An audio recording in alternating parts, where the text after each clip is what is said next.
Assalamualaikum and a good evening to everyone. We are going to present about consequence of precipitation to the society and environment. My name is Nornalysha Azwin Azman. My name is Muhammad Amirul Hazim bin Rozaidi. And my name is Muhammad Naufal Fayyadh bin Badrullail. Okay.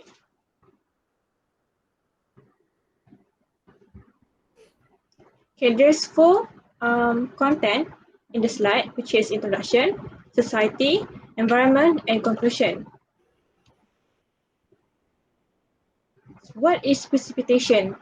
All forms of water that falls from the atmosphere to the Earth's surface depending on the temperature and location. Most important component in hydrologic cycle types of precipitation is rain. Most common type of precipitation in Malaysia. Rain takes two forms, which is showers and drizzles.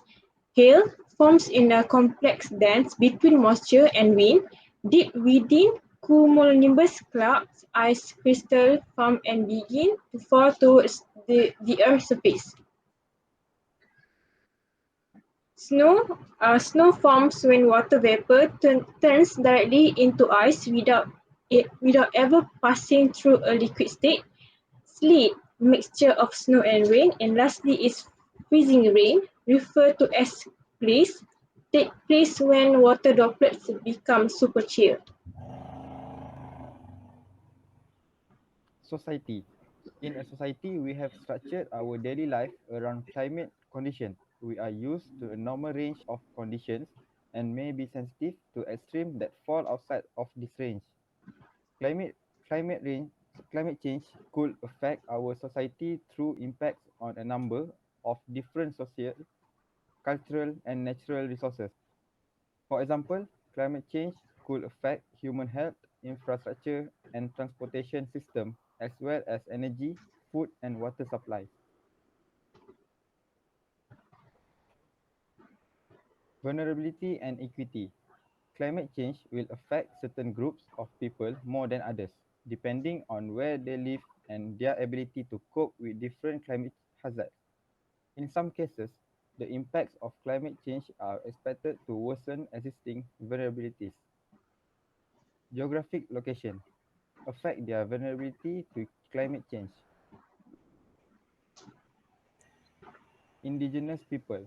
Each community and tribe is unique, has many characteristics that can affect their ability to prepare for, respond to, and cope with the impacts of climate change.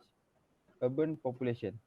City residents and urban infrastructure have distinct sensitivities to climate change impacts.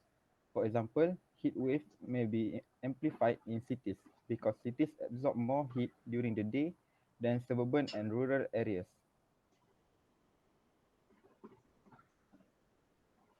Economic activities and services.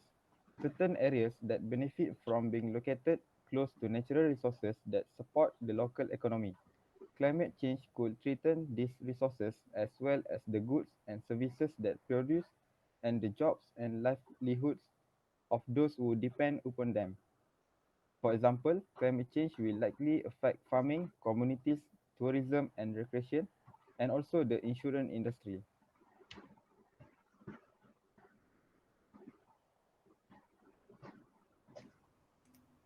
Okay, next is the effect of precipitation to the environment. The first one is a harming ecosystem. Harming ecosystem is the where plant, animal, and other organism as well as weather that work together to form a bubble of life. Okay. There is some effect under ecosystem. The first one is effect on soil. Dry soil and shallow stream. Due to little amount of precipitation, excess source water content and suppresses plant growth due to the extreme precipitation. Effect on animal, disturbing food chain that needed by animal, which can cause animal does have food to eat, and effect foraging behavior, reproductive and population growth rates.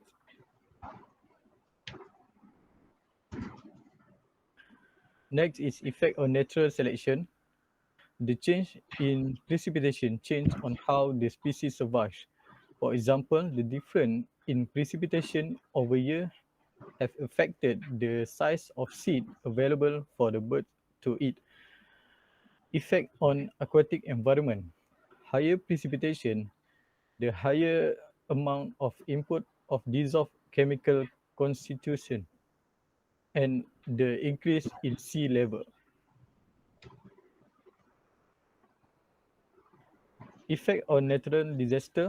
High intensity of precipitation lead to flood and soil erosion.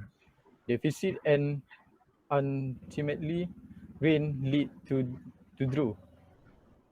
Effect on determined cropping system. Kill crop and increase erosion. Overly wet weather can cause harmful fungus growth. Second is damage structure and industry material. Decay pan, um, increase the time rate of erosion to building and delay construction progress.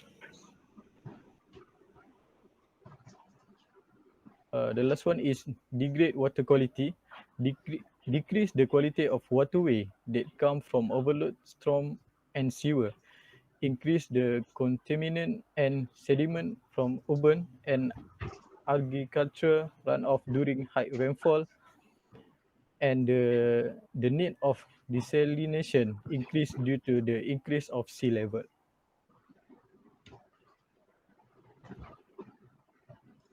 Conclusion for this slide, for this topic, there are many reasons for changes in precipitation. The leading cause is a change in temperature. Many scientists believe an increase in temperature could lead to a more intense water cycle. The rates of evaporation from soils and water, as well as transpiration from plants, could increase. The amount of precipitation could also increase. Climate change, such as precipitation, is likely to increase both the number and magnitude of hydrological extremes, namely floods and droughts. And that's all from us. Thank you. Thank you.